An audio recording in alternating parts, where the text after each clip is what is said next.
નમસ્તે વિદ્યાર્થી મિત્રો, ધોરણ 6 વિષય સામાન્ય વિજ્ઞાન એકમ 6 એટલે કે પાઠ 6 મૌર્ય યુગમાં ચંદ્રગુપ્ત અને સમ્રાટ અશોક. તો વિદ્યાર્થી મિત્રો, આ એકમમાં કંઈ તો આપણે બે એવા શાસકો વિશે જે વાત લેવાની છે, એમાં આગળ થોડું જે માહિતી મેળવી એટલે કે ચંદ્રગુપ્ત મૌર્ય અને બીજો શાસક કહીએ તો સમ્રાટ અશોક. તો છેલ્લે આપણે અંતિમ જે લેક્ચરમાં જે વાત કરી એટલે કે કલિંગનું યુદ્ધ, સમ્રાટ અશોકનું એક કહી શકાય અંતિમ યુદ્ધ, અને તેના થકી ગઈ આ યુદ્ધમાં છેલ્લું યુદ્ધ એક સમ્રાટ અશોકનું જે કહી શકાય, અને ત્યારબાદ સમ્રાટ અશોકનું જે હૃદય પરિવર્તન એટલે કે છેલ્લે અંતિમ આપણે જે મુદ્દા પર જે વાત કરી હતી કે જે પણ અનેક એવી જે ઘટનાઓ યુદ્ધ ભૂમિ પર એવા દ્રશ્યો જે જોયા, ત્યારબાદ સમ્રાટ અશોકોએ યુદ્ધ કરવાનું માંડી વાળ્યું અને પોતે કઈ શસ્ત્રોનો ત્યાગ કરી એટલે કે રાજપાટથી માંડી શસ્ત્રોનો ત્યાગ કરી અને એક બૌદ્ધ ધર્મ જે અંગીકાર કર્યો એટલે કે અપનાવ્યું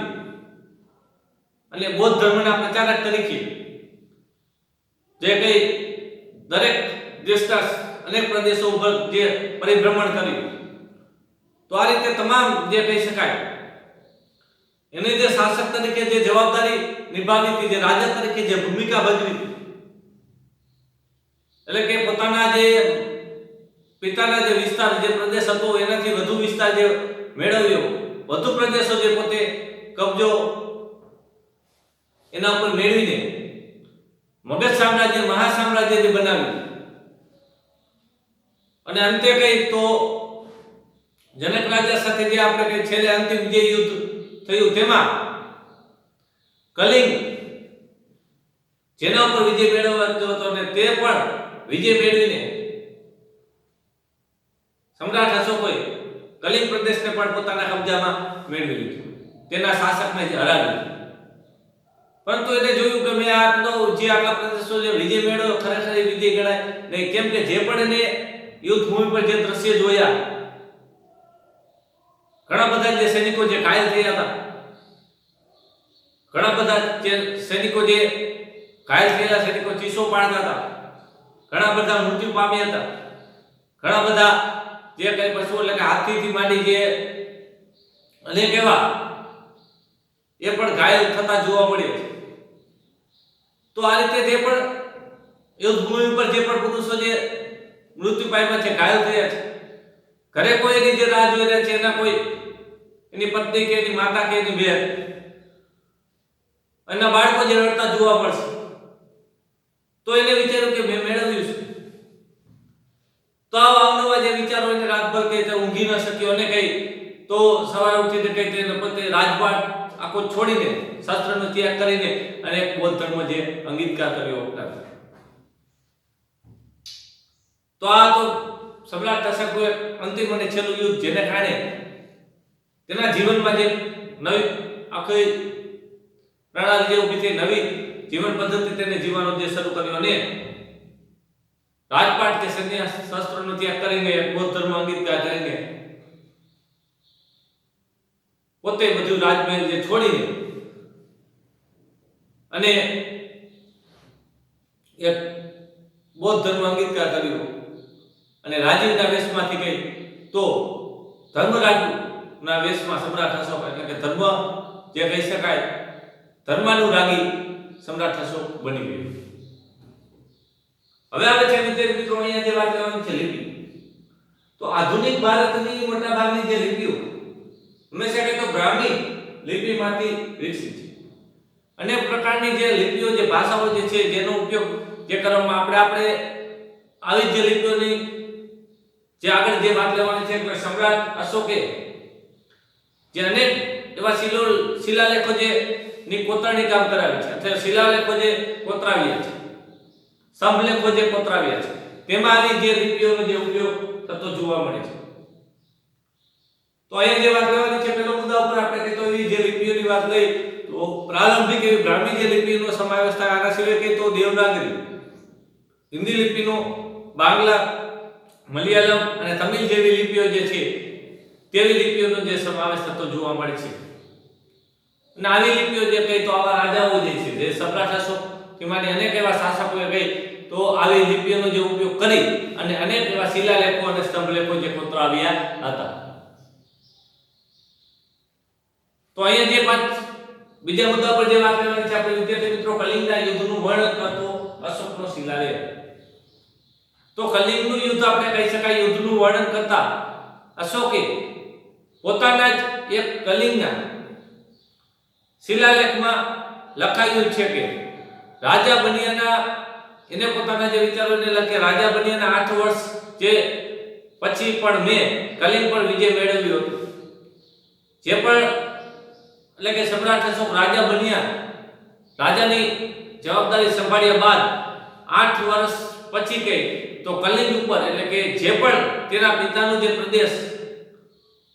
જે છીનવાઈ ગયું હતું એટલે કે કલિંગ જે પ્રદેશ તો તેને 8 વર્ષ પછી કઈ તો આ પ્રદેશ તેને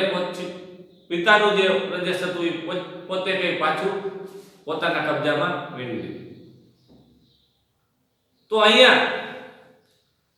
જે પણ લગભગ 1.5 લાખ લોકો જેમાં કેદ થયા અને કઈ અનેક લાખો લોકો જે કઈ તેથી વધુ કઈ લોકો માર્યા ગયા. તો એનાથી મને બહુ જ આઘાત જે દુઃખ થયું, કેમ કે એને જે પણ જોયું કે આ યુદ્ધમાં કઈ તો યુદ્ધભૂમિ પર કઈ તો ઘણા બધા સૈનિકો લાખો લોકો જે માર્યા ગયા અને 1.5 લાખ થી વધુ સૈનિકો કઈ તો કેદ થયા. તો આ બધું જે સાંભળીને આ બધાના વિચારો જે આવવાથી કઈ એને અપાર અનેક રીતે કઈ તો દુઃખ થતું જે જોવા મળ્યું અથવા દુઃખ થયું. તો આ સમ્રાટ અશોકે વિચારીને પોતે વિચાર્યું કે મેં જે વિજય મેળવ્યો છે ખરેખર તે વિજય કહી શકાય નહીં, કેમ કે જે પણ મેં અનેક સૈનિકોને માર્યા છે, અનેક સૈનિકો આ યુદ્ધભૂમિ પર ઘાયલ થયા છે, તો એનાથી મેં કઈ તો વિજય મેળવ્યો નથી. કેમ કે ઘણા બધા જે કઈ સૈનિકો જે ઘાયલ થયા હોય એના પરિવાર એનો જે રાહ જોતો હોય, એના બાળકોથી માંડી એની પત્ની કે માતા કે બહેન જે ઘરે રાહ જોતી હોય અને તે સૈનિક ઘાયલ પડ્યો મેદાનમાં કઈ તો ચીસો પડતો હતો. તો આ રીતે જે લોકો પોતાના સગા સંબંધીઓ અને મિત્રોને ખૂબ ચાહે છે અને પોતાના જે કહી શકાય જે આવા દાસો મૃતકો પ્રત્યે જે દયાવાન હોય છે અને તે પણ યુદ્ધમાં મારી રહ્યા છે. કોઈ પણ કહી શકો ઘણા બધા એવા સૈનિકો જે દયાવાન હોય છે તે પણ આમાં આ યુદ્ધ ભૂમિમાં એટલે કે મારી જાય છે. અને આવા સૈનિકોના જે પણ સગા સાથી મિત્ર જે પરિવાર છોડીને કઈ તો અહીંયા શહીદ જે થતા એટલે કે યુદ્ધ ભૂમિમાં લડાઈ વખતે મારી જાય છે. તો અહીંયા કઈ તો ઘણા બધા એના સ્નેહીજનો સગા સંબંધીને તે ખોઈ બેસે છે. તેનાથી મને કઈ તો પક્ષપાત થઈ રહ્યો છે અને હવે તો તે કઈ તો અમુક જે ધર્મ નો પાલન જે કરવાનો જે નિર્ણય કરે છે અને લોકોને જે ઉપદેશ આપવાનો તે વિચારી રહ્યું અને એક નક્કી કરે છે કે હવે મારે જે કઈ તો આ બધું સાંભળ્યા બાદ આ બધા જે દ્રશ્ય જોયા બાદ કઈ તો એક ધર્મ જે અંગીકાર કરવો છે, અપનાવવો છે. અને આ ધર્મ અંગીકાર કરવાનો નક્કી કરે છે, નિશ્ચય કરે છે. તો આ નિશ્ચય કર્યા બાદ કઈ તો હું માનું છું કે બધા જ ધર્મના જે માધ્યમથી લોકોના જે પણ દિલ જીતવાનો જે વિજય મેળવવાનો જે આનંદ છે અનેરો છે અને તેના કરતા વધારે સારું છે તો હું આ એક કઈ તો શિલાલેખ જે અનેક આવા જે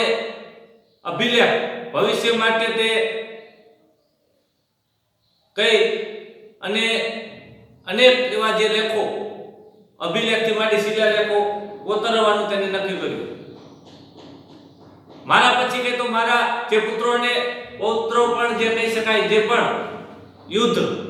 ન કરે અને કોઈ પણ ધર્મનો જે ફેલાવો કેવી રીતે કરવો, કઈ રીતે કરી શકાય તે અંગે વિચારવું જોઈએ. અને વિચાર્યું કે હું પણ આ જે ધર્મ અંગીકાર કરું છું, જે અપનાવું છું, એને જે બૌદ્ધ ધર્મ જે અંગીકાર કર્યો, અપનાવ્યું, અને આ જે વિચારો ને જે પોતાના જે કહી શકાય એવા અભિલેખો અને શિલાલેખોમાં જે કોતરણી કામ રૂપે જે એના વિચારો રજૂ કર્યા, તો એને એવું પણ કીધું કે જેના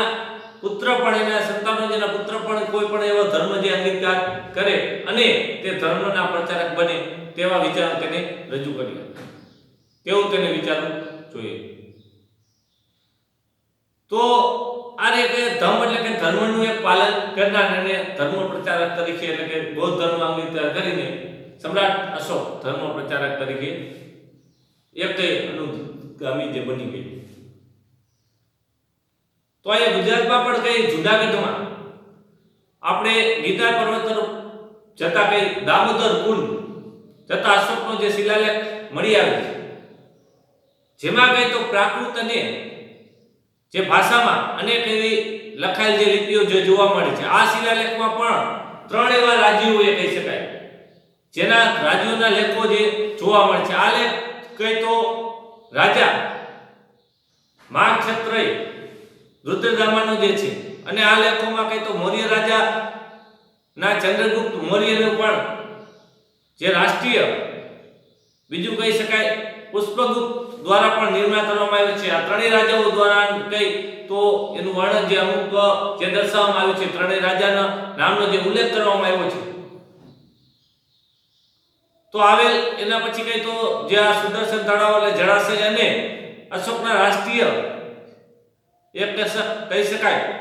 ધનરાજ દ્વારા જે સિંચાઈ માટેની જે નહેરો કાઢવાની હતી તેની પણ વિગતો જે આપવામાં આવે છે. એટલે કે આપણે જોઈએ તો ગુજરાતમાં પણ જૂનાગઢ ગિરનાર તરફ પર જતા કઈ અશોકનો જે શિલાલેખ આપવામાં આવે છે, તેમાં પણ તેને પ્રાકૃત ભાષાનો ઉપયોગ કરી જે આવા જે અમુક જે પોતાના વિચારો જે પ્રગટ કર્યા છે, રજૂ કર્યા છે. અને 3 શાસકોના નામ, રાજાનો પણ તેમાં ઉલ્લેખ જે કરવામાં આવ્યો છે. તો અહીંયા જે આપણે વાત લીધી કે ભાઈ કલિંગના યુદ્ધનું વર્ણન કરતો અશોકનો શિલાલેખ, જેમાં પણ આખું કલિંગનું યુદ્ધ જે પૂરું થયા બાદ જે પણ એના હૃદય પરિવર્તન થયું, જેના વિચારોમાં બદલાવ આવ્યો, જે એની સમ્રાટ અશોકનું કઈ જીવન પ્રણાલીમાં, જીવન પદ્ધતિ, જીવન જીવવાની પદ્ધતિમાં જે ફેરફાર થયો અને રાજપાટ અને શસ્ત્રોનો ત્યાગ કરી ગઈ અને ધર્મ પ્રચારક તરીકે નું એને વિચારવાનું એટલે કે ધર્મ પ્રચારક બનવાનું એને નક્કી કર્યું. તો આ બદલાવ જે દર્શાવવામાં આવ્યો ત્યારબાદ આપણે જોયું કે આવા અશોકનો જે શિલાલેખમાં જે ઉદાહરણ સ્વરૂપ આપણે જોયું અમુક એવા જે ઘણા શિલાલેખો જે આપવામાં આવ્યા છે, એમાં જે લિપિનો જે ઉપયોગ થયો છે એની વાત હવે આ જોવાનું છે. છેલ્લા મુદ્દા ઉપર એટલે કે ધર્મ પ્રચારક તરીકે સમ્રાટ અશોક એટલે કે ધર્મનો અંગીકાર કર્યા બાદ એટલે કે બૌદ્ધ ધર્મ અંગીકાર કર્યા બાદ, બૌદ્ધ ધર્મ અપનાવ્યા બાદ હવે સમ્રાટ અશોક જે છે એ પોતે જીવન પદ્ધતિમાં કઈ રીતે જે આગળ વધે છે. તો સમ્રાટ અશોકે કઈ દેશભરમાં આવેલા બૌદ્ધ તીર્થ ધર્મોની યાત્રા કરી અને જે પણ એવા બૌદ્ધ ધર્મના જે તીર્થ સ્થાનો હતા તેની યાત્રા કરી અને આ યાત્રા દરમિયાન કઈ બૌદ્ધ ધર્મનો મોટા પાયે પ્રચાર જે કર્યો. અને અશોકે કઈ ગૌતમ બુદ્ધના ઉપદેશમાંથી પ્રેરણા મેળવી પોતાની પ્રજાને જે પણ ધર્મનો માર્ગ અપનાવવા માટે પોતાના સામ્રાજ્યના ઠેર ઠેર કઈ તો એવા શિલાલેખો અને સ્તંભલેખો કોતરાવ્યા. તો આ રીતે પોતાના જે પ્રદેશમાં ગઈ એટલે કે બૌદ્ધ ધર્મ અંગીકાર કર્યા બાદ પોતાના પ્રદેશમાં, સામ્રાજ્યમાં અનેક જગ્યાએ પર તો કઈ સમ્રાટ અશોકે એવા શિલાલેખો અને સ્તંભલેખોનું પોતાનું કામ જે કરાવ્યું. તો આ રીતે તે સમયમાં કહી શકાય અનેક એવી જે સમસ્યાઓનો ઉકેલ લાવવા માટે સમ્રાટ જે અશોકે રાજ્યમાં કે પ્રદેશમાં કઈ ધર્મ ખાતામાં અનેક એવા જે સભ્યોને પણ પોતાના જે કહી શકાય તેવા જે વ્યક્તિઓ જે પણ તે પણ ધર્માંગીકાર કરે તેવા પ્રયાસો જે હાથ ધરવામાં આવ્યા અને અનેક રીતે કઈ તો આ રીતે સમ્રાટ અશોકે રાજ્યમાં જે પણ એના જે પ્રદેશમાં જે પણ સ્તંભલેખો કે શિલાલેખો જે કોતરાયા છે તો તેમાં કઈ તો અશોકે રાજ્યમાં કઈ એને એવું દર્શાવ્યું શિકાર પર પ્રતિબંધ ફરમાવી જે પણ પશુઓની હિંસા કરે છે તે પણ બંધ થવી જોઈએ, એટલે કે પશુઓની હિંસા બંધ કરવી. તેને પણ ગૌતમ બુદ્ધે જે પણ દેશ આપ્યો છે અથવા લોકો પ્રત્યે કઈ તો અનેક રીતે કઈ દયા, કરુણા અને અહિંસા જેવા અનેક સિદ્ધાંતોનો જો પ્રચાર પર સમ્રાટ અશોકે ભાર મૂક્યો. તો આ ઉપદેશનો સાથે સાથે કઈ તો અનેક કેટલાક એવા લોકો જે કહી શકાય ધર્મયોગી વાતો પણ શિલાલેખમાં તેને કોતરાવી. તો આ રીતે ગૌતમ બુદ્ધના અમુક જે ઉપદેશનું જે નિયમ ઉપદેશો લઈને તે ઉપદેશોનું જે પોતાની કામ એટલે કે સમ્રાટ અશોકે પોતાના જે કોતરાવેલા શિલાલેખો અને અભિલેખોમાં કઈ સમલેખોમાં તેના વિચારો જે પ્રગટ કર્યા, રજૂ કર્યા. પશુ હિંસા બંધ થવી જોઈએ. બીજા નંબરે કઈ તો અનેક એવું શિકાર પર પ્રતિબંધ લાવવો જોઈએ અને જે પણ લોકોમાં જે દયા, કરુણા અને લાગણીશીલ જે ભાવનાઓ જે પ્રગટ થવી જોઈએ, અહિંસા દૂર થવી જોઈએ. તો આવા જે વાક્યો જે છે સમ્રાટ અશોકે કઈ પોતાના શિલાલેખો અને સમલેખોમાં કોતરાવ્યા, જેને કારણે તે લોકો વિચારો પોતાના એવા જે ગૌતમ બુદ્ધના વિચારો લઈને એટલે કે સમ્રાટ અશોકે જે કોતરાવ્યા એનું મુખ્ય કહી શકાય કઈ તો આવા વિચારો લોકો સુધી જે પહોંચે એવા પ્રયાસો કઈ સમ્રાટ અશોક દ્વારા જે કરવામાં આવ્યા. તો આ રીતે સમ્રાટ અશોકે ઈસવીસન પૂર્વે 251 માં કઈ પાટલીપુત્રમાં કઈ મોગલી શિષ્ય એટલે કે તિસ્સા ના અશોક પદે ત્રીજી વખત કઈ બૌદ્ધ ધર્મ પરિષદ જે બોલાવી ઈસવીસન 251. અને આ પરિષદનો જે મુખ્ય હેતુ કહી શકાય બૌદ્ધ ધર્મમાં જે ઉભા રહેલા મતાંતરો જે બૌદ્ધ ધર્મ જેને અંગીકાર કર્યો છે, પરંતુ જે પણ મતભેદો જે હજી જોવા મળે છે તે દૂર થવા જોઈએ અને દરેક ધાર્મિક બાબતે કઈ તો એકતા સ્થાપવાનો પ્રયાસ તેને કર્યો હતો. જે પણ ઈસવીસન પૂર્વે કઈ તો 251 માં જે બૌદ્ધ ધર્મ પરિષદ જે બોલાવવામાં આવી એમના સમ્રાટ અશોકે કઈ તો આવા જે મતાંતરો અમુક જે હજી એકતા જે તૂટે છે તો એકતા જે પૂરી થાય, ધર્મમાં દરેક ધર્મ જે અંગીકાર કર્યો હોય તો આ એકતા સ્થાપવાનો તેને પ્રયાસ કર્યો. સમ્રાટ અશોકે કઈ તો ભારતમાં જે પણ પ્રવાસ રૂપે જે એને મુલાકાતો લીધી, કાશ્મીરથી માંડી ગાંધાર, ચોલ અનેક એવા જે કઈ રાજ્યોનો જે બૌદ્ધ ધર્મનો પ્રચાર કર્યો હતો. અને આના સિવાય કઈ તો સમ્રાટ અશોકે મ્યાનમારથી માંડી અનેક એવા બીજા દેશો જે શ્રીલંકા, ઇજિપ્ત જેવા દેશોમાં પણ ધર્મ પ્રચાર જે કર્યો હતો. ધર્મ પ્રચાર માટે તે ધર્મ પ્રચારક માંડ્યો હતો. અને સમ્રાટ અશોકો કહે તો પોતાના પુત્ર અને એટલે કે જે પુત્ર મહેન્દ્ર અને પુત્રી કહી શકાય જે સંઘમિત્રાને પણ ધર્મના પ્રચાર માટેના તેને પણ એમાં સામેલ કરી અને તેને બંને એટલે કે પોતાનો પુત્ર મહેન્દ્ર અને પુત્રી કહી શકાય સંઘમિત્રાને ધર્મના પ્રચાર માટે કઈ સિલોન એટલે કે શ્રીલંકા જે મોકલવામાં આવ્યા. તો આ રીતે સામ કઈ સમ્રાટ અશોકે પોતાના શાસન દરમિયાન કઈ અનેક બૌદ્ધ ધર્મના રાજ્ય અપનાવેલ બૌદ્ધ ધર્મ અંગીકાર કર્યા બાદ બૌદ્ધ ધર્મનો મોટા પાયે પ્રચાર કરવાનું એક મંત્રી પ્રચાર કર્યો. ધર્મ પ્રચાર તરીકે કઈ તો અનેક એવા પ્રજા કલ્યાણના જે કાર્યો પણ તેને કર્યા હતા. અને અશોકે કઈ તો માનવ અને પશુઓની સારવારની વ્યવસ્થા પણ કરી હતી. આના સિવાય કઈ તો અનેક જગ્યાએ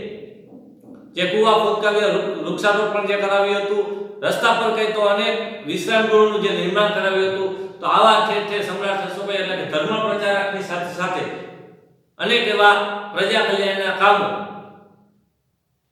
પણ સમ્રાટ અશોકે કર્યા હતા. તો આ કહી શકાય અશોકના જે ગુણો અને તેના કાર્યોને લીધે કહે છે. કાર્યોને લીધે તે ઇતિહાસમાં એક મહાન રાજવી તરીકે તેની ગણના થાય છે. મહાન રાજવી તરીકે તે સ્થાન પામેલ છે. અને ઈસવીસન પૂર્વે કહી શકાય 332 માં કઈ સમ્રાટ અશોકનું અવસાન થયું અને તેને 36 વર્ષ સુધી જે શાસન દરમિયાન કઈ તો રાજા તરીકે જે ભૂમિકા ભજવી બાદ ધર્મ પ્રચારક તરીકે પણ એટલે કે બૌદ્ધ ધર્મ અંગીકાર કરી અપનાવી ધર્મ પ્રચાર તરીકે પણ ભૂમિકા ભજવી અંતે કઈ તો પ્રજા કલ્યાણના કામોમાં પણ તેને સમય વિતાવ્યો હતો. આ રીતે કઈ તો ઈસવીસન પૂર્વે 232 માં સમ્રાટ અશોકનું અવસાન થયું અને 36 વર્ષ સુધી કઈ તેને શાસન તરીકે કામગીરી કરી હતી. આ રીતે કઈક મહાન રાજ્ય તરીકે જે ગણના પામેલો તો તે શાસક હતો સમ્રાટ અશોક. તો અહીંયા કઈ તો હવે પછી કઈ આ બંને શાસકોની જે આપણે માહિતી મેળવ્યા બાદ એટલે કે ચંદ્રગુપ્ત મૌર્ય અને બીજું કઈ સમ્રાટ અશોક. આગળ કઈ તો મૌર્ય વંશનું આખું વહીવટી તંત્ર વહીવટી જે કામગીરી તેની વાત હવે પછીના આપણે લેક્ચરમાં કરશું. અસ્તુ.